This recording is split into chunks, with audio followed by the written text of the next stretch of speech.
J'avais envie de commencer ce rendez-vous puisqu'on va parler de l'IT plus durable.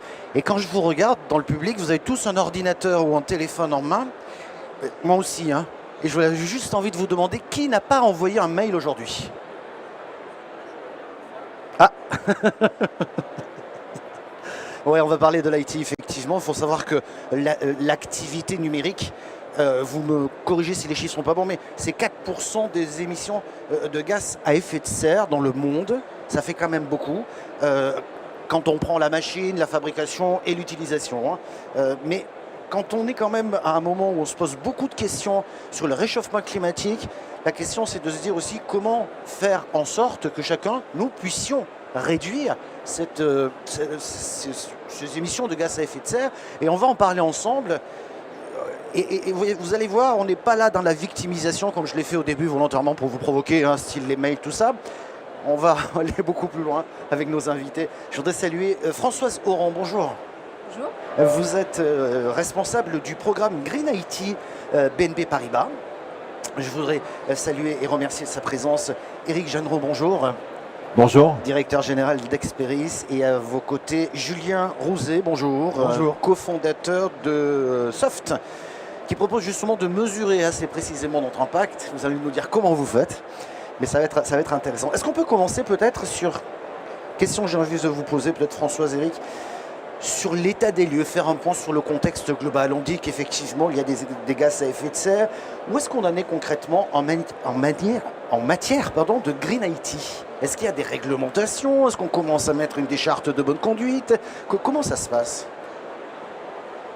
Alors, d'un point de vue contexte, le groupe Manpower Group est investi sur le sujet RSE, ESG, vous pouvez l'appeler comme vous voulez, depuis 2015, et notamment les objectifs de développement durable des Nations Unies, qui avaient 17 objectifs à l'époque, dont le numéro 13 qui était de prendre des décisions pour lutter contre le dérèglement climatique et ses impacts.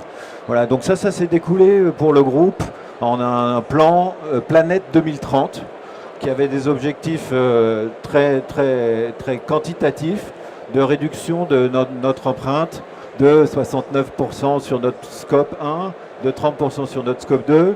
Et donc l'idée c'est d'être net zéro en 2045. Donc il y a un vrai contexte réglementaire monde dans lequel s'inscrivent les sociétés, évidemment Manpower en premier.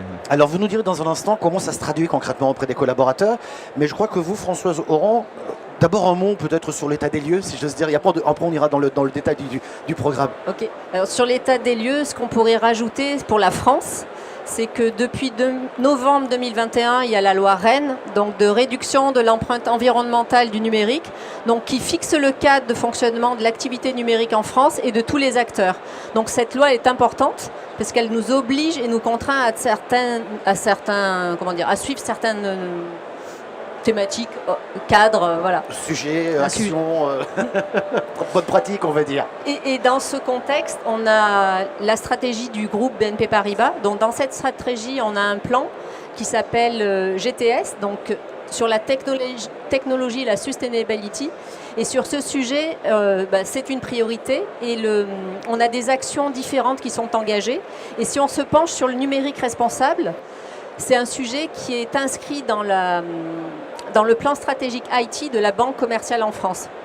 Donc voilà pour des éléments de contexte généraux et sur la banque. Et dans un instant, vous nous donnerez des détails. J'ai vu que Julien Rouzet voulait intervenir. Vous avez la parole. Merci. Sur la partie vraiment plutôt réglementaire aussi, je voudrais ajouter qu'il y a les pouvoirs publics aussi qui vraiment prennent la main sur ce sujet-là. Il y a eu la constitution d'un haut comité national pour un numérique éco-responsable qui consiste à finalement, on va dire, tracer une trajectoire de décarbonation de la filière. Donc voilà, c'est plutôt des bonnes choses qui s'avancent, qui se structurent pour le bien de numérique plus sobre. Question à tous les deux, Éric et Julien. Éric, vous disiez tout à l'heure qu'il faut mesurer l'évolution de ce qu'on fait. Et Julien, lui, a des solutions pour mesurer. Mais on mesure quoi? Alors, le principe, c'est de donner des indicateurs de consommation, de carbone, d'émissions de gaz à effet de serre, pour évaluer sa posture et son impact sur l'environnement. Donc on a des métriques qui sont relativement simples. On sait qu'un PC, dans le cycle de vie d'un PC, 80% de son impact, son empreinte carbone, c'est la construction du PC. Voilà.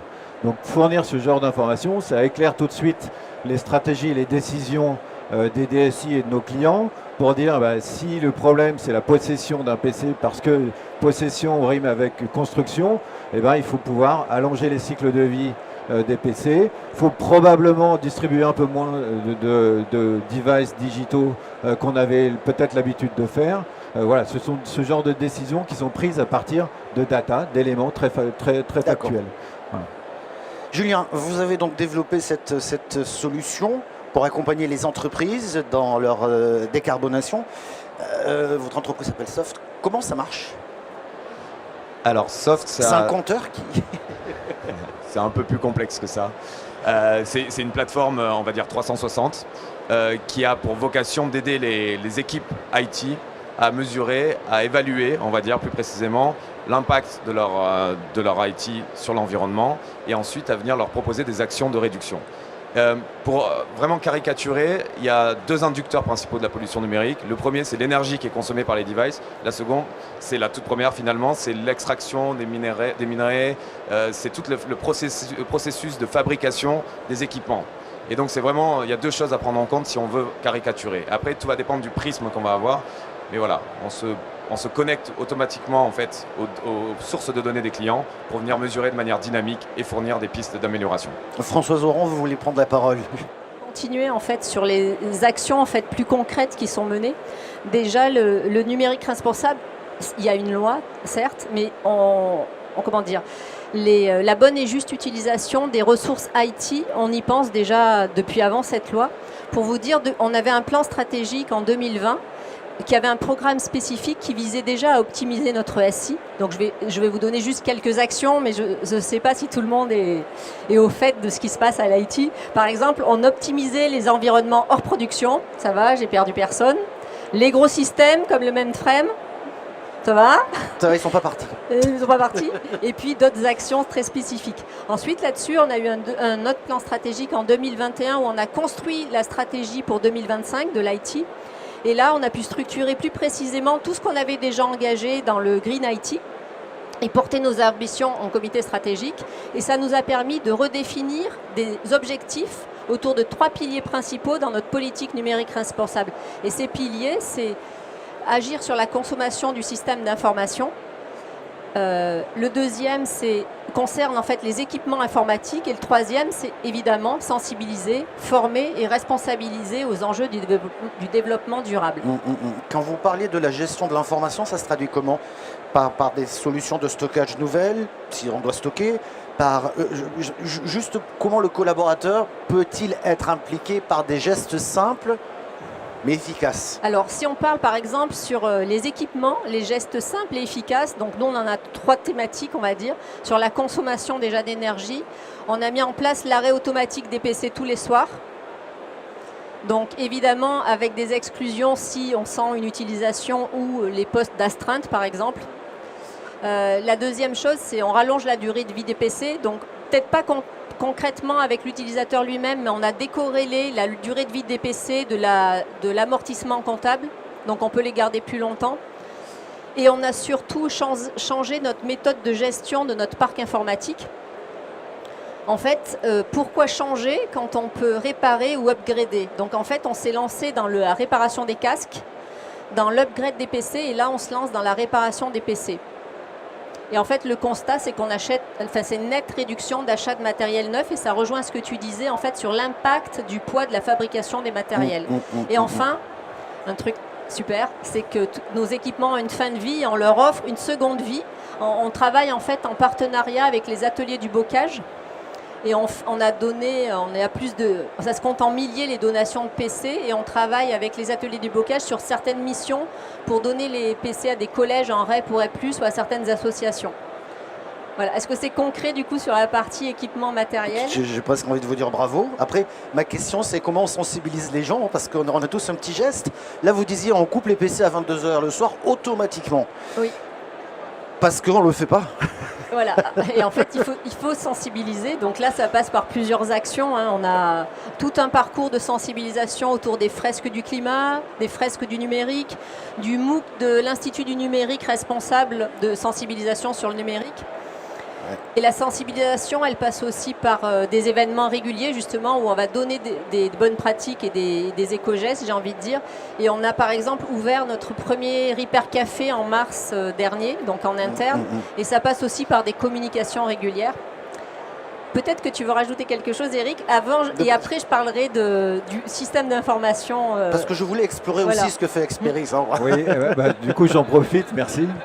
Non mais on discutait en amont de cette réunion et on se disait mais en fait on est partenaire avec BNP puisque Experis s'occupe du support de l'ensemble des matériels et des équipements digitaux de la banque de détail.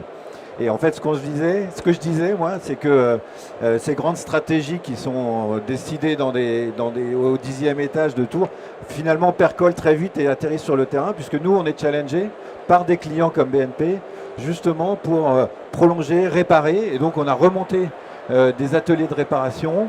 On challenge les constructeurs sur les indices de réparabilité qui sont publiés. Et donc, nous, on fait un retour d'expérience terrain en disant « Ok, vous êtes à 5 sur 10. Nous, on constate que vos pièces, elles n'existent pas sur le marché. Donc, on va downgrader votre indice.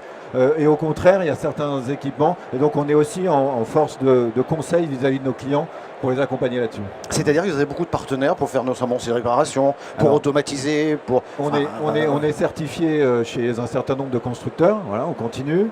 Et on travaille également beaucoup sur toute la filière de tri et de collecte de ces équipements-là. On travaille, alors on a une flotte de techniciens itinérants, on a 400 collaborateurs sur le terrain qui sont sur des véhicules qu'on est en train de verdir. On travaille beaucoup sur l'optimisation des tournées et sur les ramassages, etc. pour offrir l'offre la plus décarbonée possible à nos clients. S'il y a des questions, on va en prendre dans un instant. Je voudrais poser une question à Julien Rouzet. Est-ce qu'on peut automatiser, parce qu'il y a déjà quelques éléments, la décarbonation IT d'une entreprise? Je ne fais pas de la science-fiction, j'essaie juste de comprendre. Oui, c'est très bien. Non, soyons pragmatiques. Aujourd'hui, la partie automatisable, c'est vraiment la partie de la collecte. Donc cette phase amont qui est assez douloureuse en général parce qu'elle est très chronophage, elle demande beaucoup d'informations à beaucoup de personnes, auprès de beaucoup de fournisseurs. Donc là vraiment, l'automatisation, elle peut se faire à ce niveau-là. Elle se fait au niveau donc de la mesure qui est associée finalement à la collecte. Et ensuite, on commence à développer effectivement des moteurs d'intelligence qui permettent de recommander des actions de dérecommandation. Aujourd'hui, le but n'est pas de se passer de l'humain non plus, parce que l'humain a toute sa place dans le numérique et au contraire, on veut essayer de garder cette place de l'humain qui est très importante et pas avoir une approche techno-solutionniste non plus. Ça veut dire qu'un gros travail de sensibilisation, c'est ce que d'abord, puisque c'est de l'humain, on vient de le voir. Françoise, vous voulez réagir? Oui, je voulais réagir par rapport à ce que disait Julien, par rapport à Soft justement. Je vous ai parlé des équipements IT, je vous ai parlé de la sensibilisation, mais je ne vous ai pas parlé de la consommation du SI et de la mesure. En fait, on a un rôle à jouer dès la conception de nos assets sur l'empreinte du SI. Donc, on a mené plusieurs pilotes qui nous ont appris à mesurer un éco-score, parce que tout ça, ça s'apprend, à identifier des bonnes pratiques, parce que pareil, tout ça, ça s'apprend. Et en fait, aujourd'hui, on est fiers de porter un projet, on peut le dire, innovant, sur... un projet innovant. Et ce projet a pour objectif de mesurer l'empreinte environnementale de nos parcours clients numériques, donc de bout en bout, du front-end, de ce que vous voyez, jusqu'au back-end, ce que vous ne voyez pas, la machine derrière. Donc on est en accélération aujourd'hui avec une de nos entités internes et on a choisi la start-up Soft pour construire avec nous cet outil de mesure. Ce qui est intéressant, c'est qu'au fur et à mesure que les technologies évoluent, on arrive à être le plus fin possible dans leur meilleure exploitation. D'après ce que je comprends de ce que vous me dites. Et puis il y a encore l'humain, enfin, quoi qu'on en dise. Oui, il y a un écosystème qui s'étoffe de plus en plus. Soft est là, mais sur notre stand, on a des Green Spector, Avob, on a d'autres startups qui adressent d'ailleurs des sujets un peu différemment. Sur d'autres piliers de l'IT qui sont soit plutôt infra, soit plutôt appli, soit plutôt services distribués. Voilà, donc il faut profiter de cette émulation-là. Ouais. C'est une question, moi j'en ai une. Bravo pour ce que vous faites. Mais qu'est-ce qui vous donne l'énergie de le faire? Moi, j'ai 4 enfants. Ah bah voilà, ça suffit. La réponse est bonne. Je prends. Non, je crois que c'est aussi faire partie d'une dynamique positive. On voit les jeunes générations arriver, on voit les constats, on constate vraiment des choses qui se passent autour de nous, on voit des dérèglements concrètement, et c'est prendre part à ça, c'est assez enthousiasmant en fait. Et, enfin, moi, je me lève le matin vraiment par rapport à ce que je faisais avant, qui était du conseil, somme toute, c'était très intéressant, il n'y a pas de sujet. Mais là, il y a une vraie cause derrière et on est porté. Et ça veut dire que, j'imagine, vous êtes tous des freelances. Question supplémentaire. Chez nous, on peut faire quelque chose. Voilà, parce que vous mesurez pour de grandes entreprises. Mais est-ce que moi, je peux faire quelque chose chez moi quand je travaille? Absolument, et c'est un peu ce que disaient mes parce camarades. Que si je le fais à la maison, je peux le faire à l'entreprise après. Exactement. C'est prendre des bonnes habitudes, et c'est ne serait-ce que déjà allonger la durée de vie de vos équipements. Ça sera une super base. D'accord. Vous parliez d'un moteur. Je pense que nos collaborateurs sont des moteurs pour nous, dirigeants. Il y a un vrai appétit pour ça et une vraie quête de sens chez nos collaborateurs. Une conscientisation, une sensibilisation qui est sans commune mesure avec ce qu'on a pu vivre nous à notre époque. Je vous mets dans le sac. S'il vous plaît. Et je pense effectivement que voilà, on est propulsé aussi par les aspirations de nos collaborateurs. Même, je dis que quand ils sont tout petits, c'est encore bien aussi de les sensibiliser déjà à ces questions. Françoise Oran, pour le mot de la fin. Le mot de la fin. Déjà, juste pour répondre à la question d'avant, pourquoi on fait ça? Parce qu'on déjà on est engagé et on a envie d'engager les autres. Et puis le numérique, ça va aussi passer par là et intégrer toutes ces notions environnementales. Ça nous permet d'avancer en fait. Et surtout, la bonne nouvelle, c'est qu'il y a plein de choses à faire. C'est pas une fin, c'est un début en fait. On a vu tous les enjeux et en fait, le défi, c'est d'y répondre. Ouais. Donc c'est peut-être le mot de la fin. La fin pour aujourd'hui, parce qu'on se revoit l'année prochaine, si on est tous par là, parce que je pense qu'on aura progressé. Hein. Merci beaucoup. Merci.